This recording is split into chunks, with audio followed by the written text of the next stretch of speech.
Second time at trying this. Um, sorry, my voice is not doing too well today. Make sure the pen is going to work as well. There it is. And it's going to work. Okay. So this is the mid-level water vapor loop of the continental U.S. today. You have Gabrielle out here interacting with a mid-level feature right now, imparting there's some dry air getting into circulation. Anyway, talking about the severe weather chances today and tomorrow, mostly with this video. We have a mid-level low moving through the flow here.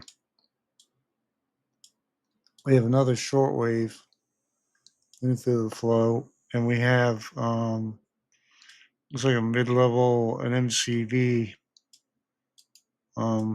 currently pushing this way. This mid-level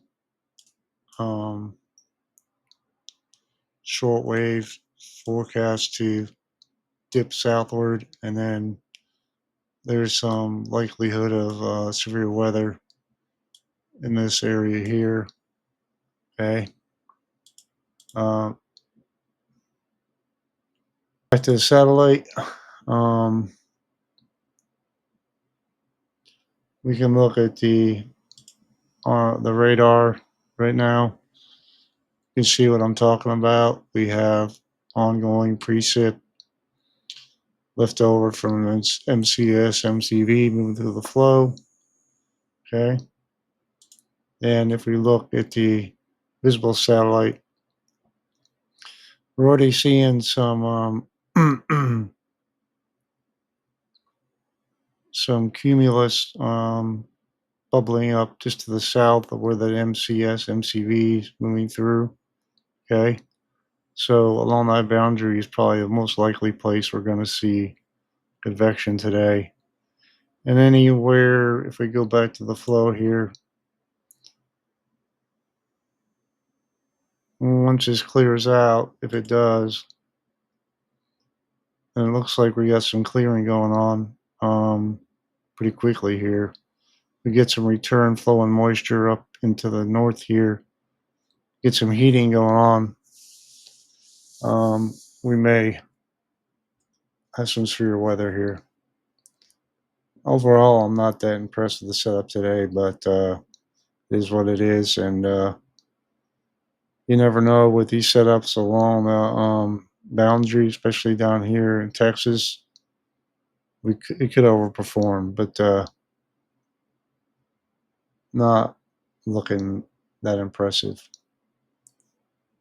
So, chance down here in Oklahoma-Texas border, large marginal risk up into the Ohio Valley, and a marginal risk up in the Midwest, upper Midwest here.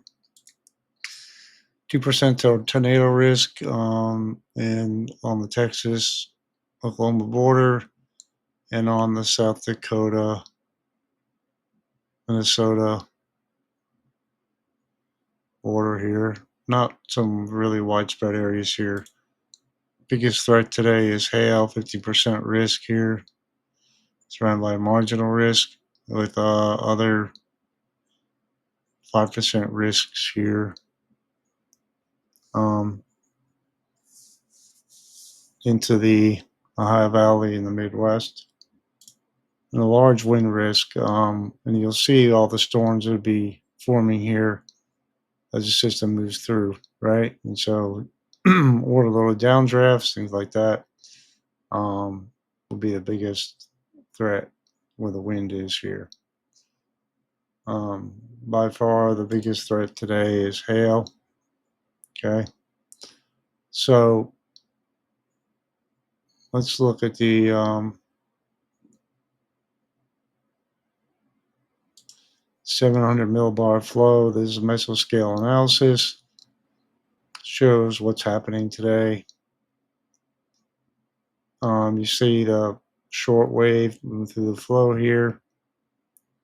Looks like another short wave following it, and it's going to deepen some and shift off to the east, right? But you see, this is 0. This is now. I can't hover over this and do it at the same time, but you can see how it shifts off to the east there. Maybe a better way to look at this is on the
tornado. You can see a small area down here, right? The 24-hour guidance. Hail risk. It does show a hail risk up here as well, and in the middle part of the country here. So we'll have to see about that. And the wind risk, of course, is definitely a lot higher than any other risk today. It seems like. Interesting that the hail risk is lower. If we look at the 4-hour guidance, let's see, 2% risk. Not seeing a lot of support with this for the hail risk, really. Tornado risk. I would say that tornado risk is almost pretty low. You see that circle down there? Not seeing a lot of support for that. And wind. Go back to wind. You see where the SPC and the guidance really wants to place the highest winds in the yellows here, threat for winds. And if we go back to the 700 millibar flow, that's kind of where you see these enhanced areas shift back to the wind risk, right? See that? Okay, so honestly, I think tomorrow is going to be a more active day, severe weather-wise. And what I did just now is I added an overlay with the updraft helicity swaths. Interestingly enough, it doesn't show anything. Let's see. Let's go to 24-hour.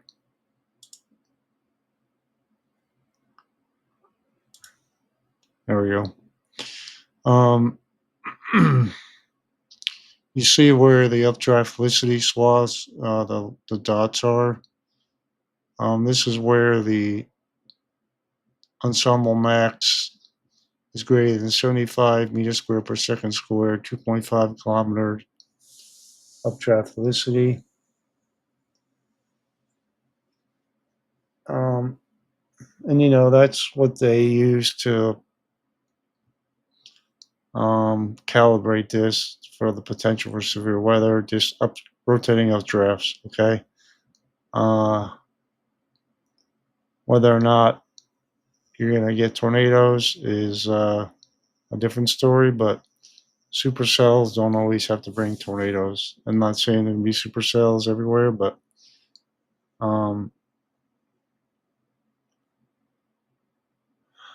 And one of the things also we can look at here is significant tornado parameter values, and not a lot of support here for significant tornadoes, really. We do have some shear, surface to 500 millibar shear, 30 knots, through the flow, right? So that will support severe weather,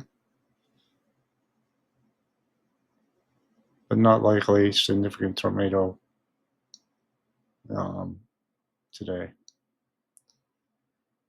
And another thing to look at is 0 to 3 kilometer storm relative helicity. You see down into Texas and Oklahoma, it's maximized around 00 UTC tonight, and really continues. The short wave moves through and up into the upper Midwest as well. And when we look at the 0 1 kilometer storm relative, it also increases overnight tonight. So likely nocturnal storms are going to be the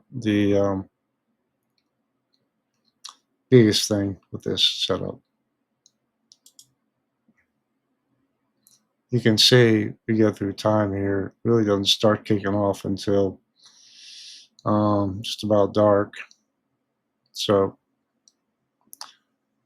that's about it, guys. I'm not that bullish on this event today, but I wanted to get this out there to show y'all what's going on. I hope this is helpful. I was going to do more. Apologize for that, but this is a future radar with updraft helicity swaths greater than 75 meters squared per second square. With, if you see some black circles, that's where it would be. This is for the central part of the country. Deeper, darker colors indicate higher colder cloud tops. You see moving through time here, get later in the evening, convection developing along the Texas-Oklahoma border, moving into the upper Midwest, and heading out to the north here with time. And maybe a redevelopment of convection in the morning tomorrow. We'll just have to see how that plays out.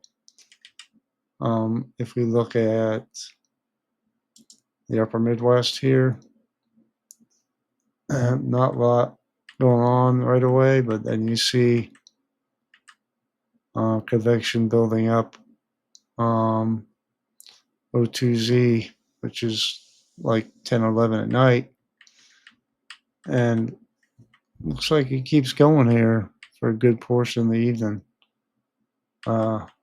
So we'll have to keep an eye on that as well. Wanted to show you all that, and now this is really it for today. Have a great day.